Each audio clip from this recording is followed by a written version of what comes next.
Hola queridos oyentes, bienvenidos a este nuevo programa de Firmes en la Verdad.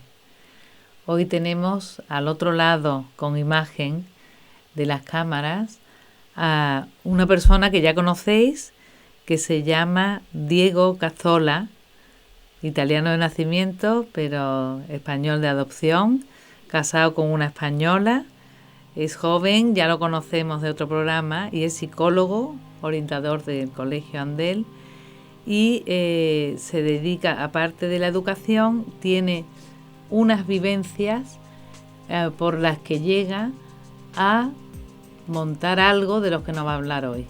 Diego, ¿qué tal estás? Muy buenos días, ¿qué tal? Muy Muy buenos bien. días. Este padre de familia joven que ya es numerosa, con una mujer, unas responsabilidades y unas vivencias, me gustaría que nos contaras cómo surge esta idea de ayunoporti.es en tu vida. Bueno, la raíz quizá de Ayuno por ti está incrustada en una experiencia de fe que el Señor nos propuso vivir entre el 2014 y el 2015 y que nos cambió absolutamente la vida. O sea que esto es algo que surge de en vuestra familia, vuestro matrimonio en concreto, y que es muy reciente. Sí, es bastante reciente en concreto. Sí, porque primero lo hemos empezado viviéndolo nosotros y luego la propuesta ha sido de abrirla a otros, ¿no? Es ¿Y de qué decir, se trata? ahora vemos, si queréis, el origen. En forma sencilla, Ayuno por Ti es una plataforma que a través, sobre todo de un correo, en realidad, porque la página es de apoyo, lo que hacemos es mandar peticiones que nos llegan como orientadores o por otros vías nos llegan a nosotros.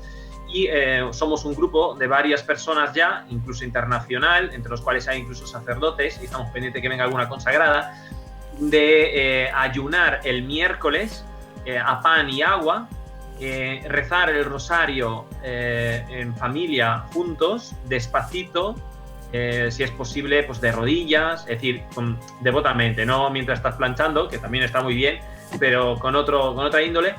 Y tener presente a lo largo del día la petición, en modo tal de unirnos a quien nos hace la petición.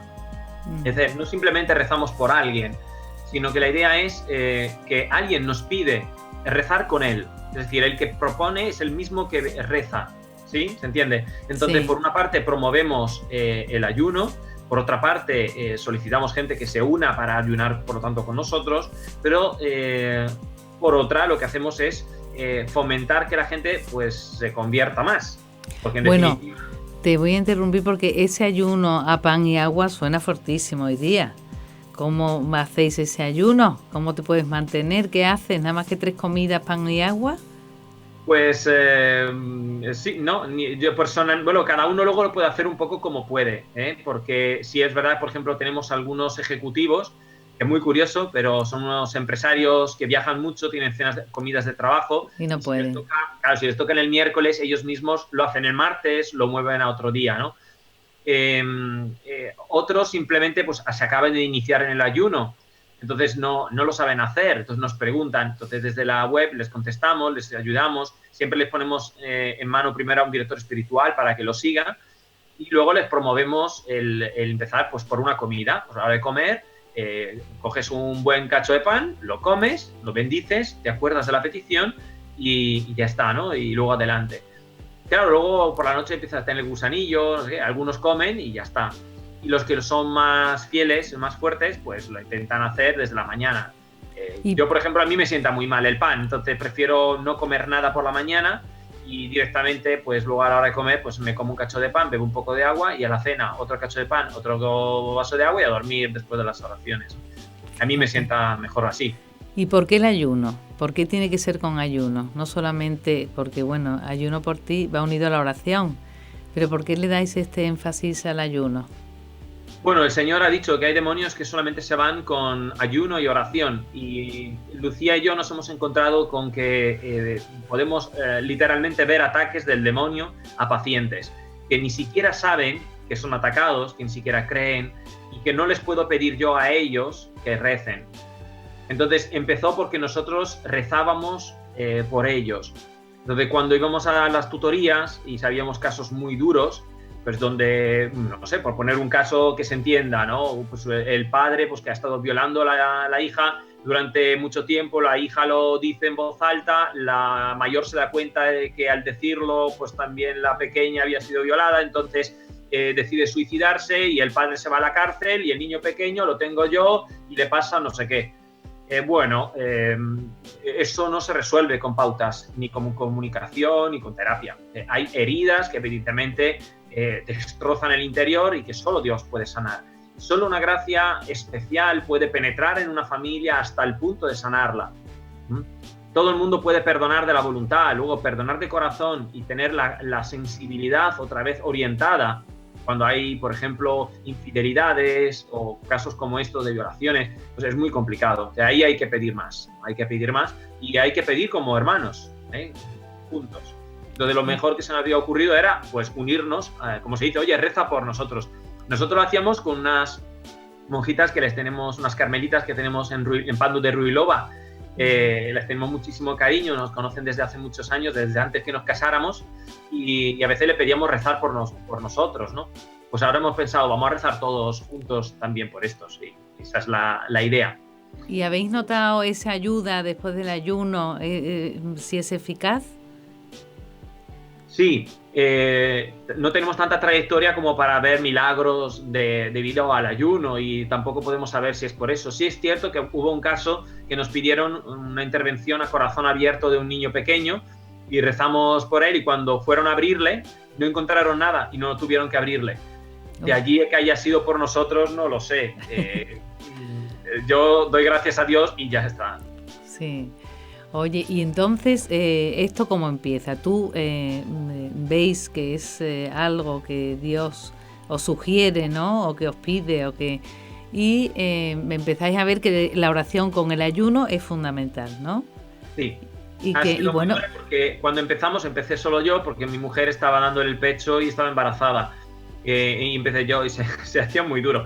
Yo hace unos años vino una amiga nuestra de Medjugorje y como la Virgen Medjugorje pues había pedido también el ayuno, estaba tan entusiasta, era muy amiga nuestra, empezamos con ella a hacer el ayuno. Poco a poco empezamos a echarle un poco de aceite, un poco de tomate, un poco de queso y a los 6 meses ya no había ayuno. Entonces, pues claro, hay que tener razones de verdad, de peso, claro, de cosas grandes, ¿no? O cosas más sacrificadas. Entonces lo habíamos empezado y retomamos un poco esto porque nosotros pues a raíz de unos retiros empezamos a rezar el rosario todos los días, vimos que podíamos y nos parecía raro que antes nos costaba mucho rezar un misterio y que luego pues pasamos a rezar un rosario juntos y uno por la mañana, cada uno mientras va al colegio y uno por la tarde mientras venimos del colegio. Y de repente te encuentras que rezas 3 rosarios y dices, ¿cómo es posible que antes no podía hacer esto? Y dijimos, vamos a ver si con el ayuno pasa lo mismo, ¿no? Y entonces empezamos también con el ayuno y vimos que por amor se puede, pero no tiene que ser un amor real, es decir, tan agradecido de lo que recibes de Dios que dices, oye, pues esto no me lo puedo guardar solamente para disfrutarlo, sino que tengo que unirme de alguna manera, ¿no? A esa pequeña cruz. Voy a coger un pedacito de esa cruz y a lo mejor incluso le arranco una gracia al Señor por alguien que lo necesita, ¿no? Claro, porque eso podría haber quedado entre vosotros, ¿no? Y ya está. Pero claro, vais más allá. Pues más allá fue porque fue una llamada propiamente de Dios. Es decir, nosotros lo veíamos para nosotros pensando que eso era suficiente, ¿no? En plan, bueno, al final el Señor quiere nuestra salvación y nos ha propuesto esto. Lo que pasa es que lo ha hecho tocando unas teclas, pues realmente originales, en mi opinión, muy desconocidas. Bueno, antes eran desconocidas, luego he visto que tan desconocidas no son. Pues en el 2014 ya estaba embarazada y entonces estaba leyendo mucho. Y estaba en casa y me pasó unos textos muy concretos sobre escatología y profundizamos un montón sobre lo que son el tema del regreso de Jesús, ¿no? Entonces, todo el mundo sabemos. Escatología, como habrá gente que dirá que es eso. Escatología es la disciplina que estudia, por ejemplo, las profecías y el cumplimiento de estas, especialmente las más interesantes, no son las que se cumplen con la primera venida de Cristo, que había muchas profecías, sino las que hablan de la segunda, en las cuales tenemos pues muchos profetas y el Apocalipsis, que como yo he visto siempre el Apocalipsis, pero jamás habría puesto a estudiarla porque no hay quien la entienda, ¿no? Hasta que te la empiezan a explicar y empiezas a ver que hay cuestiones que tienes que decir si te las vas a creer o no. Como va en la Biblia, tampoco tiene muchas opciones, ¿no? Entonces, bueno, a raíz de esto entendimos que Cristo ha venido hace 2000 años, efectivamente, lo admitimos, lo sabemos, creemos en ello. Sabemos que viene en cada Eucaristía, a diario, y que viene cuando le invocamos, que está con nosotros presente, es decir, siempre está con nosotros, pero también es verdad que, como dice el Catecismo, y como dice la Iglesia, y como lo dijo él, Mateo 25, que él volverá. Y claro, en cuanto Jesús dijo que volvía, pues los discípulos y los que estaban ahí le preguntaron, oye, ¿y cuándo va a ser? ¿No? Sí. Y dice cosas, y eso no se suele hablar mucho de eso. Al empezar a investigar estos temas, nos dimos cuenta de que en realidad no lo estábamos esperando. Así de sencillo, en plan, pero ¿de verdad venir? ¿Entonces de verdad puede venir mañana? Y la pregunta viene enseguida como la de los apóstoles, ¿pero mañana puede ser de verdad? Porque la gente lo dice, pero se refiere a que te puedes morir mañana, sí. No mucho más. Digo, y si los tiempos que estamos viviendo fueran tiempos de última oportunidad, este tiempo de misericordia que tenemos, este tan grande dolor que tiene la humanidad, ¿no? De este alejamiento de Dios, este cumplimiento que se está dando poco a poco, este encuentro con los ortodoxos. Es decir, hay tantos signos que están sobre la mesa, que se están cumpliendo, que nosotros empezamos a pensar que aquí algo había que podía estar más cerca de lo que pensábamos. Y como nuestra amiga nos había planteado el tema de Medjugorje, y yo recuerdo haber estudiado Medjugorje, ahí hubo un tema que me llamó mucho la atención, y es que pues si son un fraude se va a saber pronto, porque ellos han dicho que lo van a demostrar, es decir, que ellos lo van a vivir. Igual que en Garabandal Conchita, y es decir, empecé a ver muchísimas apariciones de la Virgen, me di cuenta de que efectivamente todo apuntaba a que primero había una gran necesidad de oración y penitencia, y que la Virgen se está hartando de decirlo en el último siglo.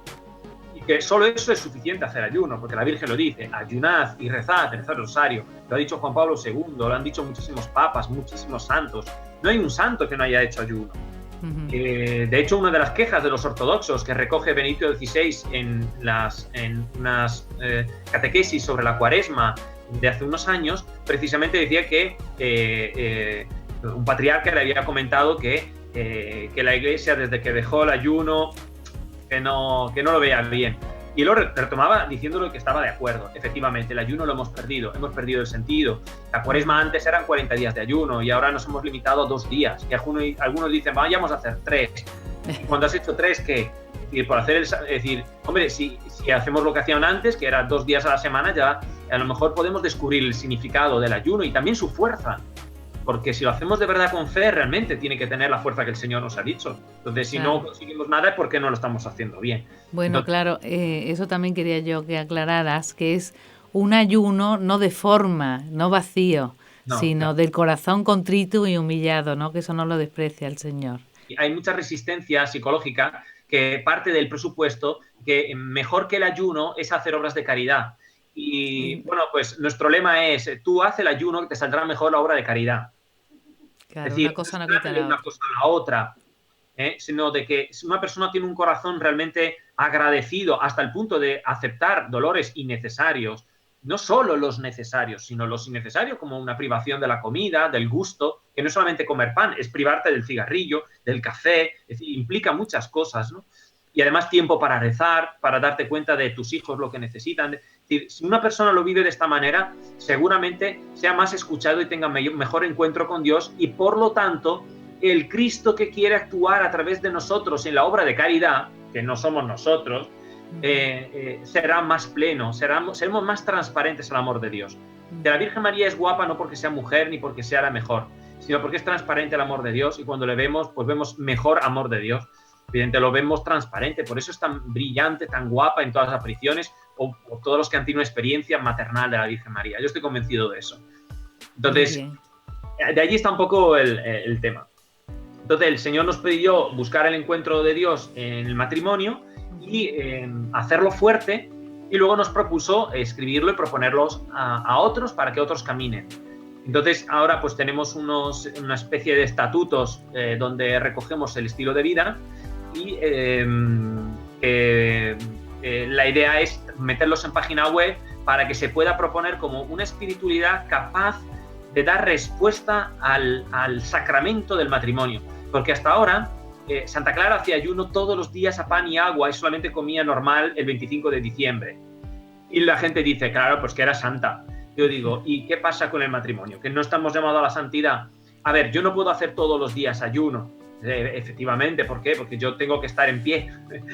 Claro. No estoy solamente rezando. Entonces, los consagrados tienen capacidad, digamos, mayor que yo. Yo tengo que estar preparado para responder. Pero eso no nos exime tanto como nos hemos otorgado a no vivir algunas cosas. Entonces, nosotros en concreto, por ejemplo, desde esta espiritualidad, tenemos 4 espíritus propios dentro de esta espiritualidad.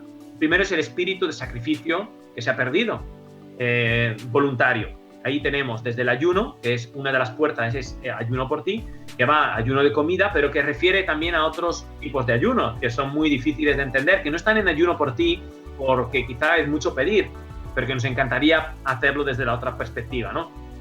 Es el ayuno de la lengua. El Papa en esto, además es muy curioso, mientras yo estaba escribiendo estos puntos, y que puedo decir que el Señor me estaba inspirando a escribirlos, yo escribía cuando no trabajaba, el miércoles, y el miércoles el Papa tenía sus catequesis, y justo coincidía que la mitad de las veces que el Papa, yo había escrito algo, el Papa decía lo mismo, yo no lo podía prever.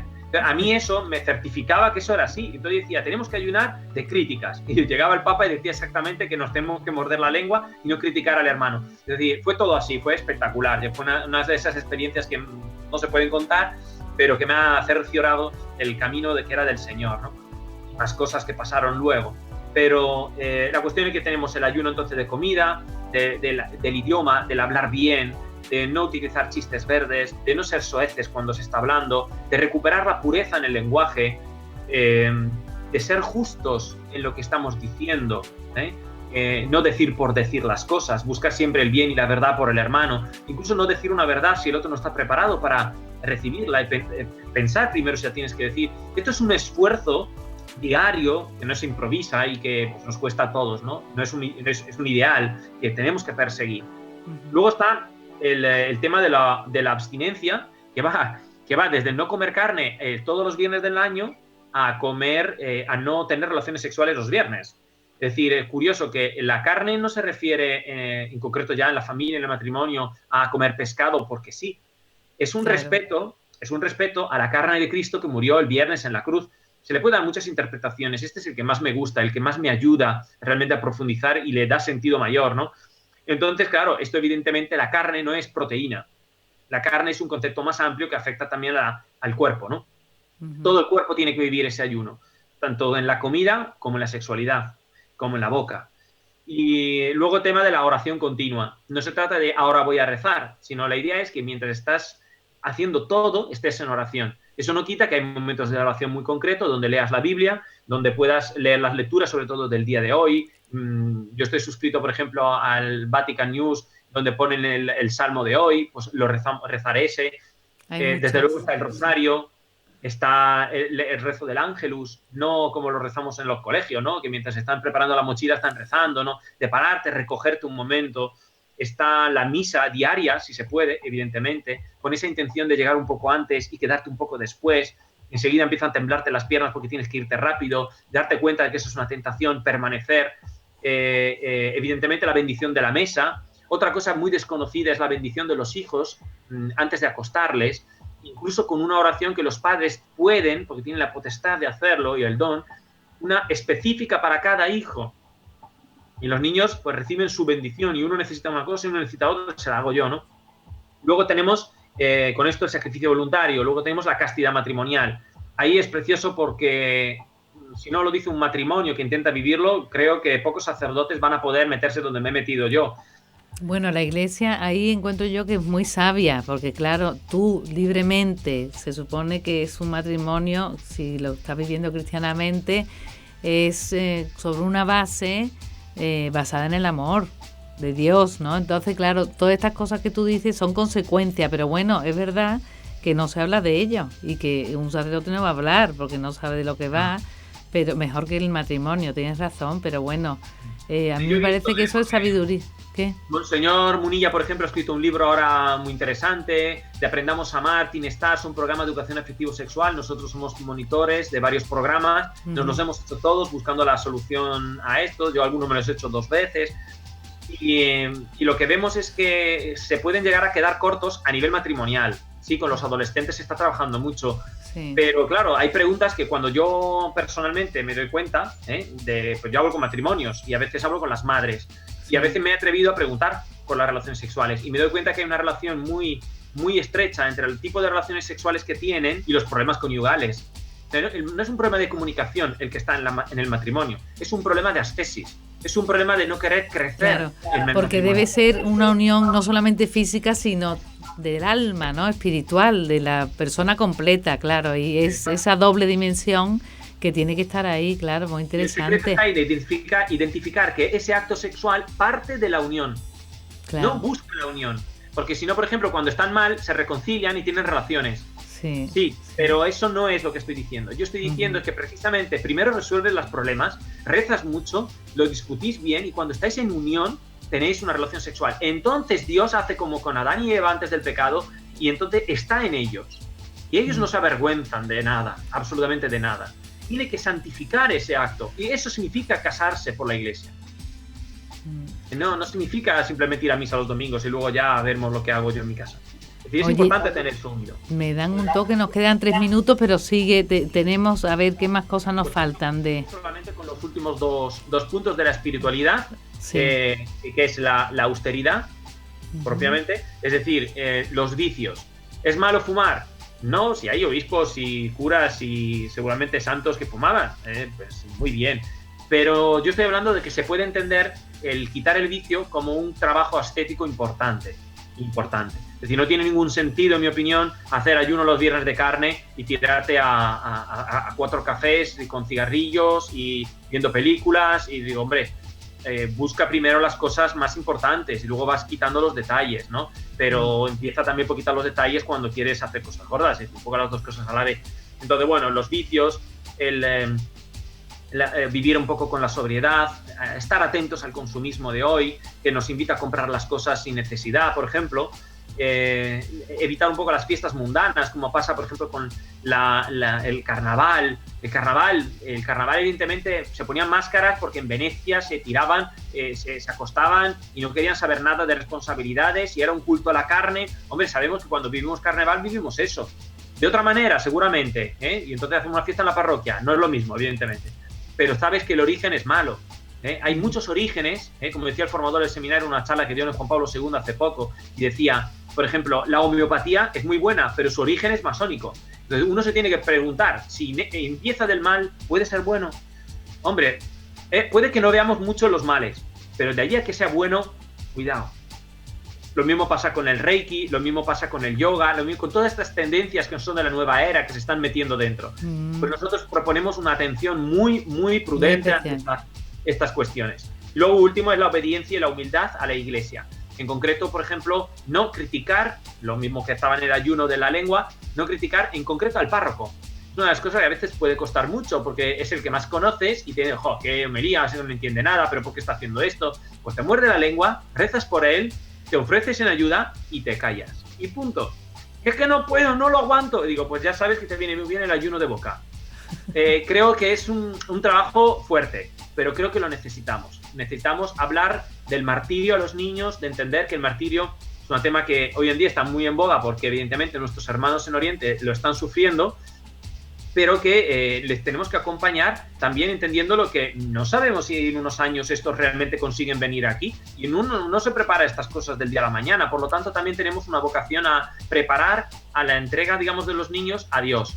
Hablarles mucho, por ejemplo, del cielo, no de en plan te van a cortar el cuello, ¿no? Sino hablarles del cielo, de que es bonito, tener puesta la mirada en el cielo, no aquí. Y lo importante no son el 10 o el 8 o el 9, sino que des lo posible y que el resto lo dediques a conocer al Señor y a conocer tu fe, que es donde realmente cuaja tu felicidad. Si esto lo trabajamos bien, todo cambia, todo tiene un sentido distinto. Yo puedo dar mi testimonio personal que esto nos ha cambiado el matrimonio de arriba abajo. Y yo estaba muy bien, éramos cristianos, íbamos a misa, grupos de catequesis, éramos activos, incluso formadores, pero al introducir estos elementos en nuestra vida, lejos de sufrir más, hemos gozado una unión entre mi mujer y yo que no habría jamás pensado que habría sido posible aumentar. Ay, entonces, bueno, pues hay que compartirlo. Ya está. Sí, me encanta esta terminación porque ha sido precioso y enriquecedor. Y me encanta porque ya tenemos que terminar, pero enhorabuena por el ayuno por ti. Y desde luego yo creo que vais a tener muchas personas, muchos matrimonios que puedan vivir y enriquecerse de esta nueva forma, aunque no es nueva porque lo que has nombrado son cosas de siempre, ¿no? Pero redescubiertas con el aire nuevo de un matrimonio joven que empieza algo con fuerza, ¿no? Con la fuerza de Dios. Diego, muchísimas gracias. A vosotros y un saludo. Muy bien, igualmente. Hasta luego. Bueno, queridos oyentes, pues aquí dejamos ya esta entrevista muy enriquecidos por este aire nuevo que nos trae Diego para los matrimonios. Poco a poco, porque él ha dicho, bueno, el que no puede ayunar, bueno, son pistas que nos dan. Se puede uno meter, me imagino, que en la página web que montará. Y por si acaso lo queremos hacer en nuestra vida, porque son unos puntos de partida muy interesantes para vivir la vida de matrimonio unida, no solamente en la convivencia, en el correr de cada día, sino con un nuevo punto de partida desde la espiritualidad profunda y vivida entre los dos. Y sin más que decir, hasta el próximo programa. Gracias.